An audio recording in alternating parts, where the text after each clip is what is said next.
Hi, everybody. Today, before we start our next chapter, I want you to get a paper and a pencil, and at the end of my session, I'm going to ask you to write down a couple sentences. First of all, before we start our new chapter called Mac, I want you to think about what the title of this book is. Do you remember the title? The One and Only Ivan. Author is Catherine Applegate. And I want you to think about the characters. Who are the characters? What is the setting? Where does it take place? Who is the main character? And so far, what is the plot? So that means what is happening so far? And do you think that there's going to be a problem coming up in the near future? What might the problem be? So I want you to think about all those things, and then at the end of my reading today, I'm going to give you a couple questions to answer. All right, so the chapter is called Mac. Usually Mac leaves after the last show, but tonight he is in his office working late.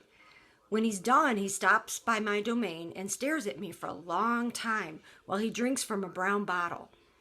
George joins him, broom in hand, and Mac says the things he always says.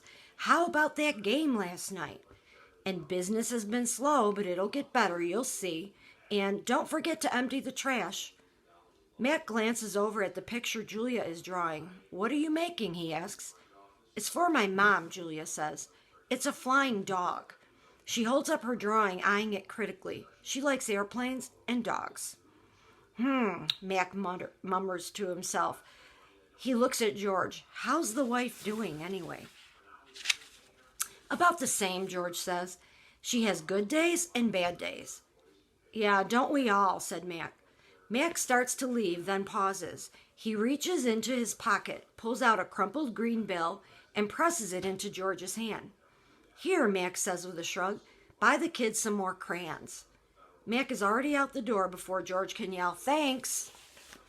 Stella, I say after Julia and her father go home, I can't sleep. Of course you can, she says. You're the king of sleepers. Shh, says Bob from his perch on my belly. I'm dreaming about chili fries. What are you tired of? Oh, I'm tired, I say, but I'm not sleepy. Well, what are you tired of, asks Stella. I think for a while. It's hard to put into words. Gorillas are not complainers. We're dreamers, poets, philosophers, and nap takers. I don't know exactly. I kick at my tire swing. I think I may be a little tired of my domain. That's because it's a cage, Bob says. Bob is not always tactful. I know, said Stella. It's a very small domain. And you're a very big gorilla, said Bob. Stella, I asked. Yes. I noticed you were limping more than usual today. Is your leg bothering you? Just a little, Stella answers. I sigh. Bob resettles. His ears flick. He drools a bit. But I don't mind. I'm used to it. Try eating something, Stella says. That always makes you happy. I eat an old brown carrot. It doesn't help. But I don't tell Stella. She needs to sleep. You should try remembering a good day, Stella suggests. That's what I do when I can't sleep. Stella remembers every moment since she was born. You know I can't remember much, I say. There is a difference, Stella says gently, between can't remember and won't remember. That's true, I admit. Not remembering can be difficult, but I've had a lot of time to work on it. Memories are precious, Stella adds. They help tell who we are. Try remembering all your keepers. You always liked Carl, the one with the harmonica. Carl, yes, I remember how he gave me a coconut when I was still a juvenile. It took me all day to open it. I try to recall other keepers I've known, the humans who've cleaned my domain and prepared my food and sometimes kept me company. There was Juan, who poured Pepsis into my watering mouth, and Katrina, who used to poke me with a broom when I was sleeping, and Ellen, who sang How Much Is That Monkey in the Window with a sad smile while she scrubbed my water bowl. Then there was Gerald, who once bought me a box of fat, sweet strawberries. Gerald was my favorite keeper.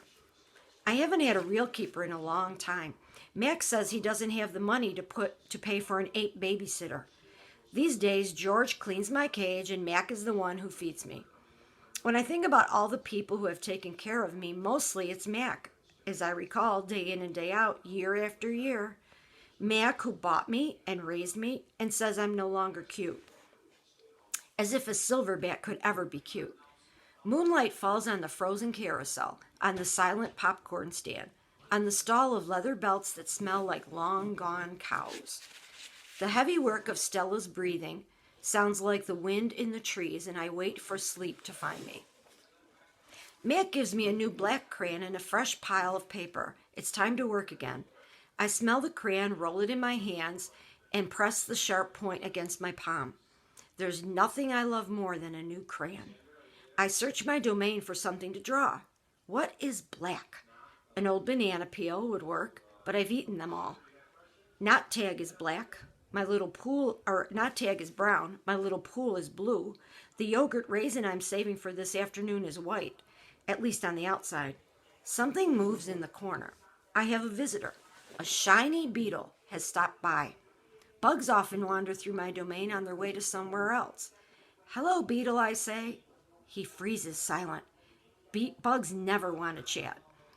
The beetle's an attractive bug with a body like a glossy nut. He's black as a starless night. That's it. I'll draw him. It's hard making a picture of something new. I don't get the chance that often. But I try. I look at the beetle who's being kind enough not to move, then back at my paper. I draw his body, his legs, his little antenna, his sour expression. I'm lucky. The beetle stays all day. Usually bugs don't linger when they visit. I'm beginning to wonder if he's feeling all right.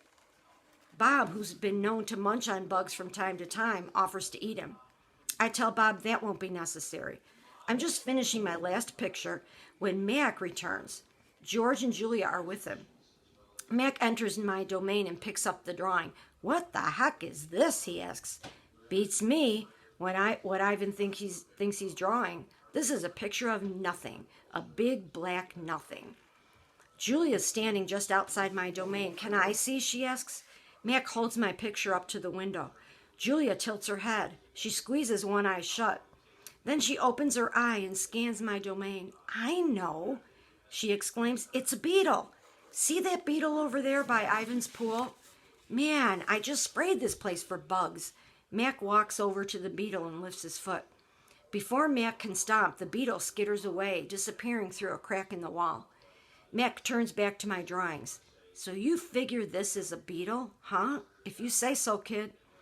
Oh, that's a beetle for sure, said Julia, smiling at me. I know a beetle when I see one. It's nice, I think, having a fellow artist around. So there's the beetle.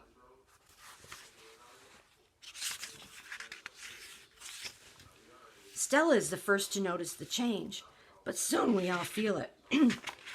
A new arrival is coming to the Big Top Mall. How do we know this? Because we listen, we watch, and most of all, we sniff the air.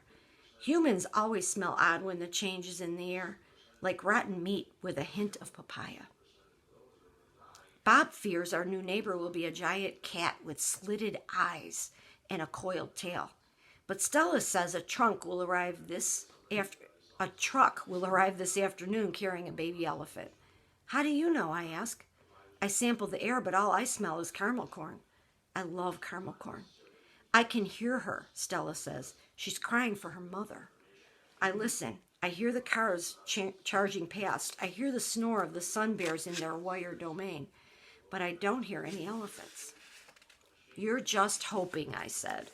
Stella closes her eyes. No, she says softly, I'm not hoping. Not at all. All right, so I want you to think now about Stella. Stella is an elephant who has sore legs from her time in the circus, and her legs are bothering her, and she remembers her life before the circus and before this mall, and she doesn't want to see another animal, another elephant come into this place. Why do you think Stella feels that way? I want you to write down a few sentences, starting with, I think Stella feels this way because, and tell me why she would not want another elephant to join their big top.